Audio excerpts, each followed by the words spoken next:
tienen licencia, están igual. Miembros de las Fuerzas Armadas con licencia o con permiso, ni siquiera han sido, no son siquiera exmilitares, sino son militares con licencia o con permiso para formar parte de las policías. Y eso también es proceso de militarización. Cuando los soldados salen a la escena política, se van posicionando y van adquiriendo porciones de poder, y después es muy difícil hacerlos renunciar a esas posturas. Ustedes se acuerdan de que Porfirio Díaz, el primero, no el dictador, sino Porfirio Díaz I, cuando andaba levantado en contra de lo que consideraba un régimen injusto, dijo Porfirio Díaz: sea este el último régimen militar en nuestro país y la paz será una realidad. Después él mismo se contradijo y demás, pero tuvo razón en esa frase que utilizó, como en algunas otras, como aquella que dice: los mexicanos nunca dicen nada, en México nunca pasa nada hasta que pasa. También en eso tenía razón. Calderón inició una guerra y echó mano del ejército para tratar de ganar esa guerra. ¿Cómo concibieron los estrategas del gobierno de México? Más bien los estrategas de asesores internacionales y los norteamericanos. ¿Cómo concibieron esa guerra? Lo vieron como un instrumento de legitimación. Ellos analizaron lo que había hecho Bush, que también llegó cuestionado, que también llegó por un fraude en el cual le ayudó su hermano, que era gobernador de la Florida, y que le dio estupendos resultados porque consiguió a la mitad de su periodo, él estuvo 8 años en la presidencia, cuando terminó a los 4 la primera parte, hubo elecciones intermedias y gracias a la guerra contra el terrorismo que él andaba desplegando por todo el planeta, logró mayoría en la Cámara de Representantes y logró mayoría en el Senado de los Estados Unidos. Y además los ministros de la Corte que él propuso fueron todos de una concepción sumamente conservadora en cuanto al fenómeno de lo jurídico.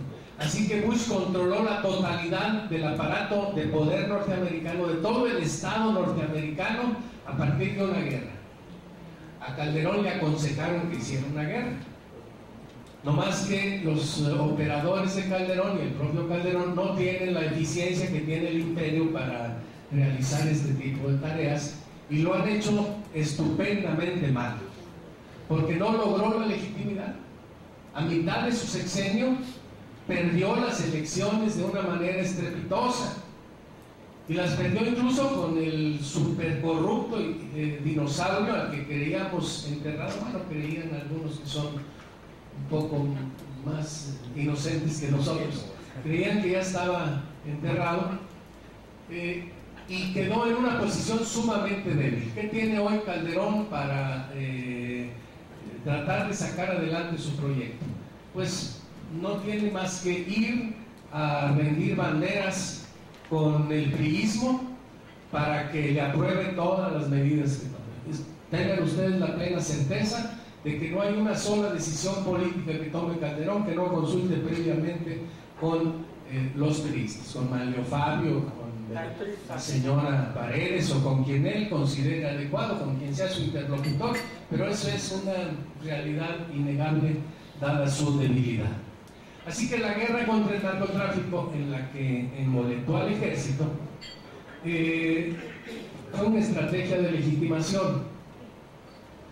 Y si ustedes se fijan, él hizo algunos pagos previos al ejército. El único sistema de seguridad social que se conserva fuerte en este país es el del ejército. El ISSSTE, el IMSS, todos estos sistemas que parecen más de caridad que de servicio social, están sumamente debilitados. En cambio, el sistema de seguridad y de protección a las Fuerzas Armadas conserva mucha fortaleza. fortaleza económica, fortaleza institucional, fortaleza en términos de su presencia y su fuerza ante la sociedad. O sea que primero les pagó para que se boletaran con entusiasmo en su guerra contra el narcotráfico.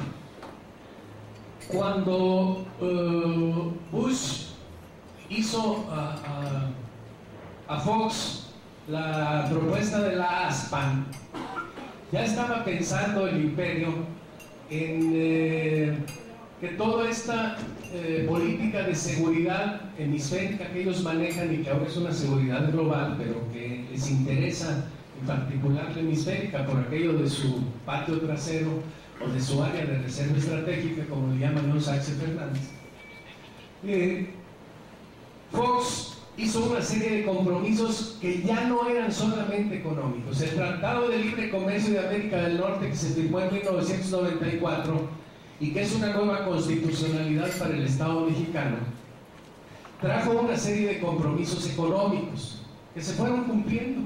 Están prácticamente totalmente cumplidos. Si ustedes se fijan, ya de las operaciones que se hacen entre México y Estados Unidos de orden económico ya no se grava más que el 10%, cuando que antes del Acuerdo General de Aranceles y Comercio en 1986 se grababa el 90% de las operaciones. Ahora se graba solamente el 10%, ese es el efecto más visible del Tratado de Libre Comercio. Ahora, el 90% de los bancos que hay en México son de extranjeros. Esos son los efectos del Tratado de Libre Comercio.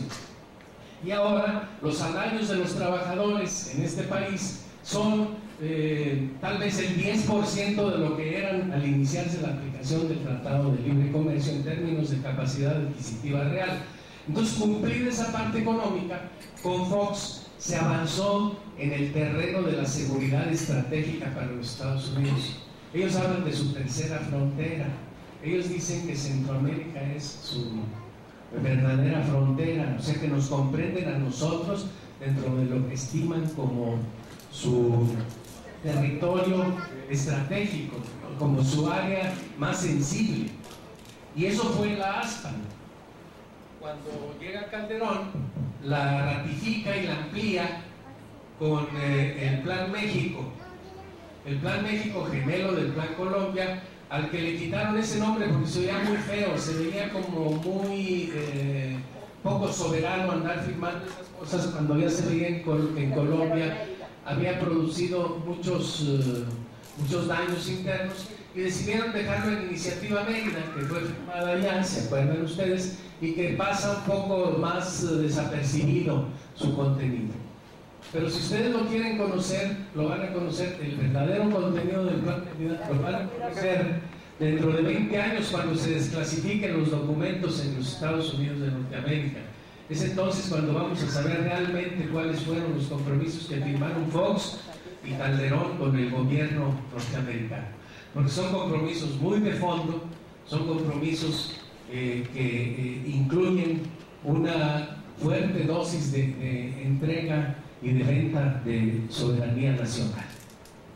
Así que esta fue la guerra contra el narcotráfico, es pura contrainsurgencia, es pura contrainsurgencia, no hay que engañarse. Es cierto que el narcotráfico es hoy un fenómeno peligroso, es un fenómeno cierto, no se puede negar, pero también es verdad que esos negocios no existen sin la protección del Estado. Cualquiera de nosotros que se quiera poner a vender droga mañana en donde quieran, en el Paseo de la Reforma o aquí abajo, donde quieran, inmediatamente no tardan 10 minutos cuando lo capturen y lo sometan a todas las leyes a las que haya que someterlo. O sea, esas actividades necesitan protección oficial, necesitan ser parte de la estructura de poder político. Cuando vino Obama a la presidencia de los Estados Unidos, el hecho de que fuese negro alentó a algunas personas a creer que podría haber cambios en positivo. Desgraciadamente nos dimos cuenta que es negro solo por fuera, en realidad es un WASP, white anglo-saxon protestant, como lo habían sido todos los presidentes